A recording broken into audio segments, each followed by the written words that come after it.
Hey viewers, my name's Cara. I'm your host for Tuesdays here on the Pagan Perspective, and this week we are talking about interfaith or interreligious dialogue and friendships.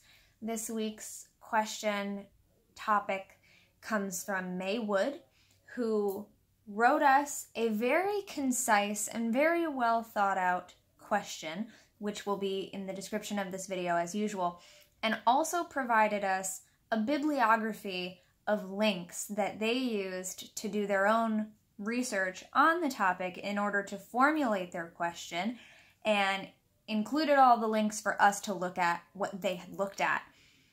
And I would just like to start by saying that I was thoroughly impressed and pleased with that, because that is so cool. Thank you. I really appreciate not only knowing that we're being asked to give further thoughts and opinions and reactions to a question that someone has already thought of, but that they kept track of everything that they were reading and shared it with us so that we could actually see, okay, this is the person's question, this is what they're saying is their reason for asking the question. They literally said, this is why it's important to me. This is why I care. And then we get to look at all of the things that they looked at in the process of trying to find the answer themselves, and then ultimately coming to us to ask our opinion. I really thought that was awesome. So thank you so much, Mei. I hope I'm pronouncing that correctly. Mei Wood. And I am probably going to go back and reread some of those articles, because some of the articles given are quite long, and I read through all of them at least once. Some I feel like I did a little bit of skimming, but I mostly read through all of them. But they really are something that, a lot of them, that take a little more care and time to comprehend the just enormity of what is being discussed within them. So I think I'll have to go back and reread some of the articles. But all of those links are going to be in the description for you as well. The only link that I had a problem with was the very last one. Came up and it said it wasn't correct, so I Googled the page that it was supposed to be, and it came up, it does still exist, and it was the exact same URL that they gave, so I don't know if it will be a problem for everyone trying to copy it, but it is the exact same thing, so I will pull up the page again and put that link, even though it's exactly the same link that they gave. I don't know why that was weird, but all the other ones worked for me. There's a lot of articles that were featured on Pathos in one area or another at one time or another. There's a couple Wikipedia articles. The first link, the Wikipedia article on interfaith dialogue, is immensely helpful, and even though I'm someone who already knows a little bit about interfaith dialogue, I learned a lot just from that Wikipedia article. It is really extremely thorough. And side note about Wikipedia, I know a lot of people are hesitant to research things online or to go to something like Wikipedia because it's the internet and, you know, anybody can write whatever they want, and Wikipedia is created by people adding things and helping each other create these listings. And so some people think that they don't know that they can trust different websites when it comes to learning about paganism and witchcraft and all these types of things. And I would just like to say that Wikipedia is fantastic. And just remember that even if someone does try to suggest a change that might be incorrect information, something that would lead you astray, there are so many people checking and double checking and triple checking these things that, you know, sources have to be shown. Things get verified all the time. If it's not verified, it says so. So it pretty much gives you a good idea of exactly what you're looking at, and Wikipedia always lists the sources at the bottom. So like I said, everything pretty much has to have a source attribution to it. So if you want to see, well, where did that come from? And you go to the bottom and look at the sources, you can find their resources that way. I always go to Google. I always go to Wikipedia. I think it's fantastic. And so that article on interfaith dialogue, first thing right away, I learned something new. I did not know that there was a difference between terminology of interfaith and interreligious and what ecumenical actually means. Like, I knew the phrase ecumenical council and I knew kind of like what they do, but I never thought of it as what is the meaning of that word, especially next to interfaith and interreligious. So I was not aware before that Christians tend to use the term interfaith for discussions of differences between the different Abrahamic faiths, and then interreligious really has to do with other religions outside the Abrahamic kind of main trio. So I thought that was cool. So I'm going to say interfaith, meaning all of that, but that's a new thing that I learned right in the beginning there. So interfaith or interreligious. And so here we go. The question is, I know it's taken me 6 minutes to get to the question, but the question is, how the heck are we supposed to befriend Christians when so many of them essentially are taught to hate us in some way, shape, or form? When people are taught that we're evil and that we're going to hell and all of this, how the heck are we supposed to befriend these people? And so you might say, well, like, who cares? Why do we want to befriend them? Why does it matter? And so Mei, our questioner this week, our viewer, put in the topic, here's why it matters to me. Because these people are our neighbors, they are our community members, they're on our PTA, you know, all of this. Like, these are people that we live with. This is a majority religion in the United States. There's a lot of Christians all over the world as well, I would imagine. I know that there's some everywhere, even if they are the minority in the place where they live, they are everywhere. Just like we are everywhere, but we tend to be a minority almost everywhere that we are everywhere as well.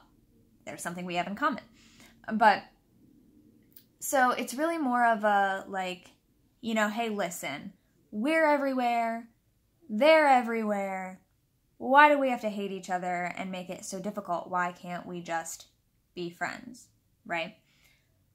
So, reading through all the articles, they're really fantastic, by the way. Please go check them out, especially the Patheos articles, the Witchbox article that was an essay that someone published through Witchbox back in the 90s.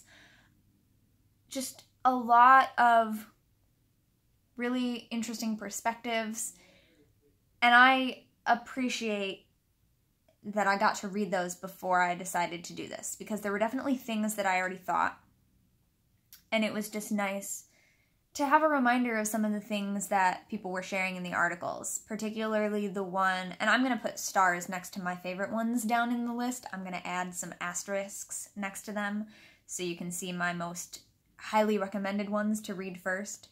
Read all of them eventually, but start with a few. But especially the one where it was a guest post on Patheos where they were sharing some of the quotes that they had written in. They were working on a book for Christians about what non-Christians want Christians to hear, and that's the name of the article.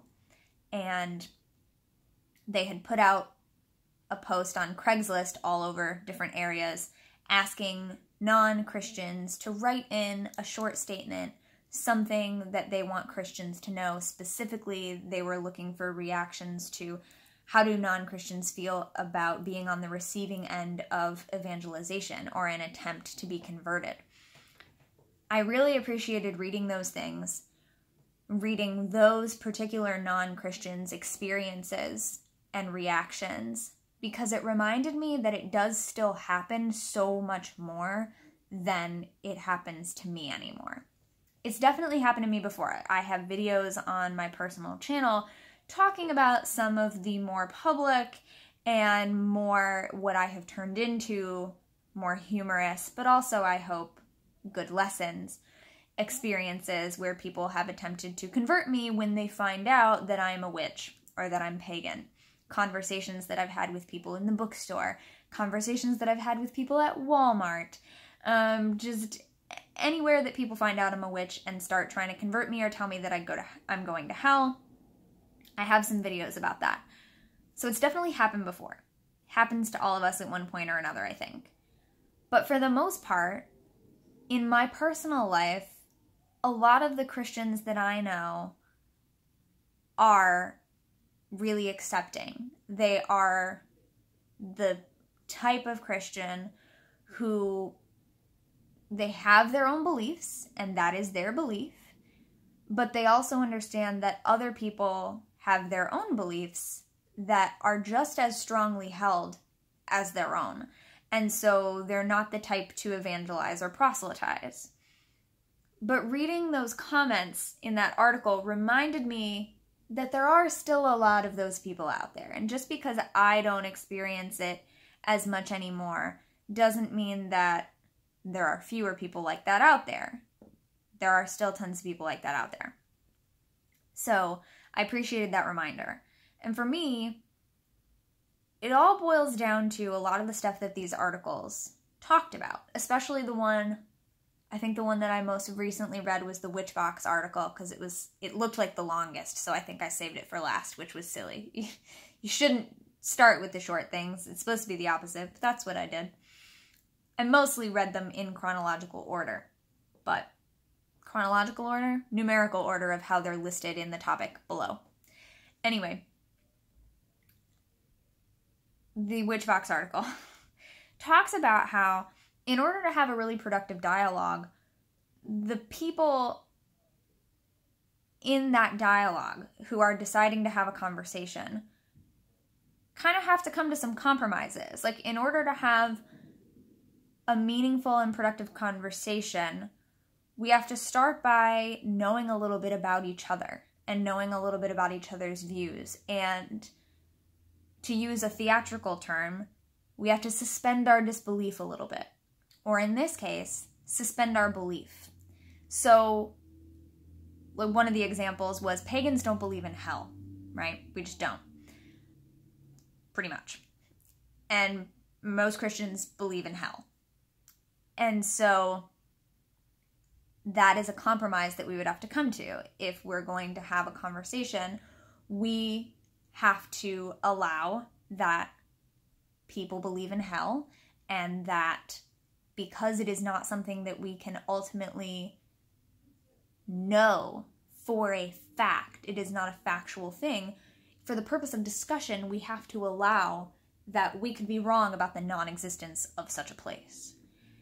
And on the other side, the Christians would have to allow that threatening us with going to hell isn't going to work because we don't believe in it. So they have to grasp that notion. And I think that is one of the biggest things that a lot of us talk about is like, it's not going to help if you tell me that I'm going to hell.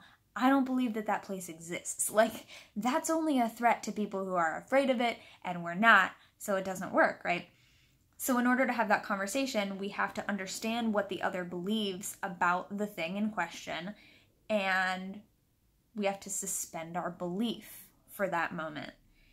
In theatrical terms, when we say we need to suspend our disbelief, it means like, okay, when you go to see a production of Wicked, and they have Elphaba, the Wicked Witch, fly up into the sky, we know, as people, that somewhere she is attached to a harness under her costume, and that she is being pulled up by some kind of rigging and wires. That is something that knowledge makes us disbelieve that she is really flying, because we know that she's not. But in order to experience the theatrical nature of the show, in order to be part of that magic and mystery and childlike wonder, we have to suspend that disbelief and just experience the fact within the show that she is flying, that she is defying gravity. So it's kind of using that term and flipping it on its head, that we need to suspend our belief. So there are compromises that need to be made, right? So in my life, I do have Christian friends. I have Christian friends who are of various different Christian denominations and flavors and paths and beliefs, right? But because, like, how do I want to say this? The fact that they are friends with me and they know that I'm pagan and they know that I'm a witch and they're okay with that, they don't try to convert me or anything, they don't tell me I'm evil, they don't tell me I'm going to hell. Maybe they think those things, but they don't say them to me.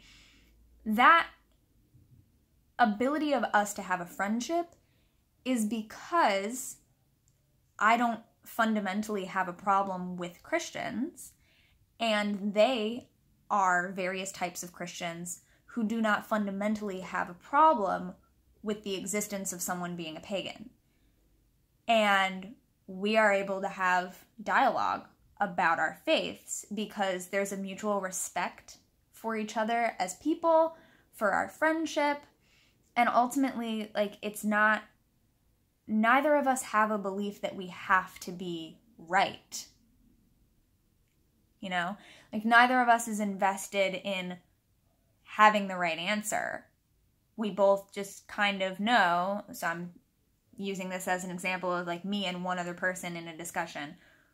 We're able to be friends and we're able to discuss these things because neither of us is invested in being the one right answer, and we both ultimately kind of know that neither of us can really truly know.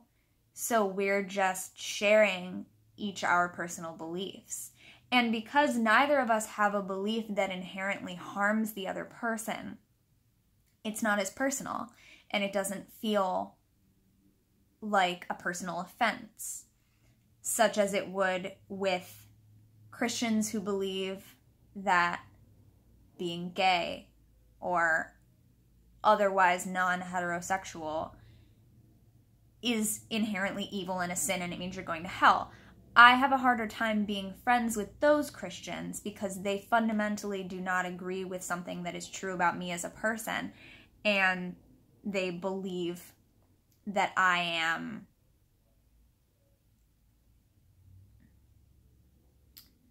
I can't think of the word, but like a lost cause. One of the articles actually talked about that. One of the quotes that one of the non-Christians shared was like, sometimes people try to convert me, but as soon as they find out I'm gay, it's almost like they think I'm not worth trying to convert anymore because I'm damaged goods. That kind of a thing. So I have trouble being friends with Christians who have that sort of belief. Just like I have trouble being friends with anyone of any religion who has that sort of belief. So that is a belief that is inherently harmful to my way of life, especially if it is taken further into, you know, that they believe in conversion therapy, that they believe it's a choice and that you can electrocute it out of people, whatever, anything like that. Like, when a specific belief that may or may not be attached to a person's religion is harmful, I have a much harder time being friends with them because that's not something that I can just accept as personal differences. That's like, you don't think I should be alive. I have a little harder time being friends with a person who thinks that, you know? Like, I've been friends with people who are Christian who have never really said anything to me about my beliefs. They know about my beliefs and whatever.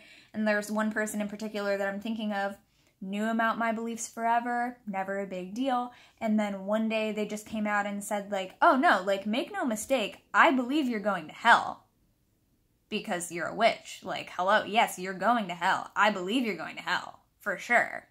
But I'm okay with you being a witch. It's like, I'm not going to try to convert you.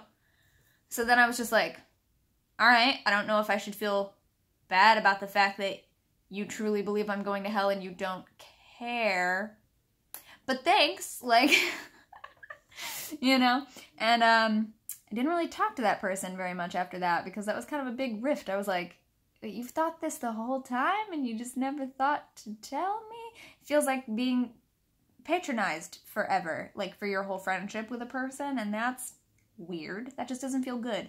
So yeah, I think in order to have really productive conversations with people, let alone be friends with them, there has to be a mutual respect and understanding for the fact that we are both human beings and that neither of us really know or has the answer.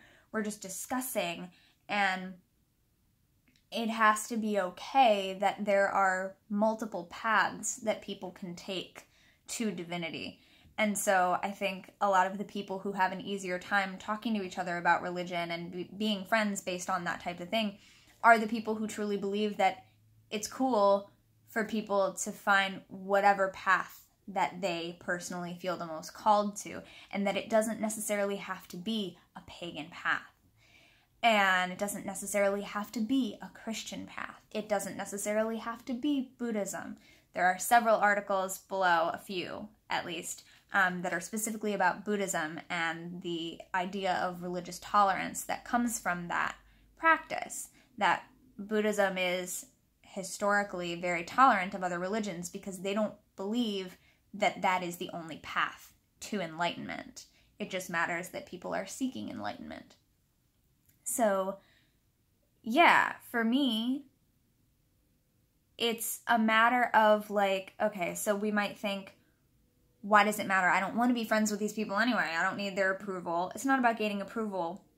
And it's not like we have to fill some kind of quota of how many different beliefs our friends have or something. Like, oh, I have to befriend 3 Christians in order to be a good person or whatever. It's not about that.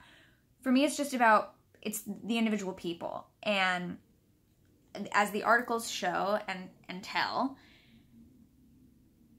it's a matter of so many things, right? It's not just whether or not you're pagan, whether or not you're Christian, whether or not you're Muslim, whether or not you're Hindu, whatever. There's a lot of different factors within there. You know, pagans, obviously, we understand this about ourselves, that we have such a large variety of beliefs about every topic. We know that we're not going to agree on everything with each other. And it's the same thing within Christianity. There are so many different denominations, there are so many different beliefs about things, but the difference tends to be that Christians are often taught that their way is their way because it's the best and true and only right way, and everyone else is stupid or doomed, evil, and whatever. But there are lots of individual Christians who don't believe that way. It just tends to be the teaching of the institution, whereas paganism doesn't have a centralized institution, even denominationally, even on a path basis. We don't have a central authority. There are things that we generally believe. The last link below is a list, essentially, from Isaac Bonowitz of basic neo-pagan beliefs, things that neo-pagans tend to believe, and it draws differences between neo-pagans and meso-pagans and paleo-pagans, I believe is the third one. And there are lots of lists like that, right? There's the one that I always talk about from the Higginbotham's book, Paganism, an introduction to earth-centered religions, where they were talking about the 7 principles of paganism, the 7 things that most pagans mostly agree with. So there are these things that we mostly have in common, but really we know that we're not going to agree on everything. Even like in this book, the paganism book, we know that we're not going to agree on everything. We just accept that there's a lot of different ways. And so I think that's why, generally speaking, we think of ourselves as a group, if we can even call ourselves a group based on that really tends to be more accepting because we already understand this about ourselves, and therefore we extend that to other people. And yet, as we know, there are a lot of pagans who hate Christians just as much as we believe all Christians hate us. And that is a thing that I believe many of us have experienced at least at one point. And some people are still experiencing and have never come out of. And why each of us feel that way is very personal. I can't say why anyone else has opinions about different religions, but I can say for myself that there was just kind of a learning curve, you know? There's being raised in a society that is primarily Christian-centric by a family who is pretty Christian-centric. My family is Catholic, although like not really staunch, not really like super highly practicing Catholics or anything, except my grandmother. But, you know, there are other people who are Christmas and Easter, and I'm sure we kind of have people who are Beltane and Samhain, so we have things in common. There are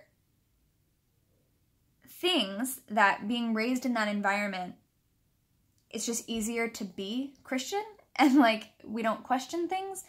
And so when we're not, and we don't agree with those things, and we start to learn about other ways, and we start to learn more of the things that we were never told, and the world becomes a little bit bigger, sometimes we're mad about that. We're angry that that wasn't shown to us, and in some cases that it was denied us.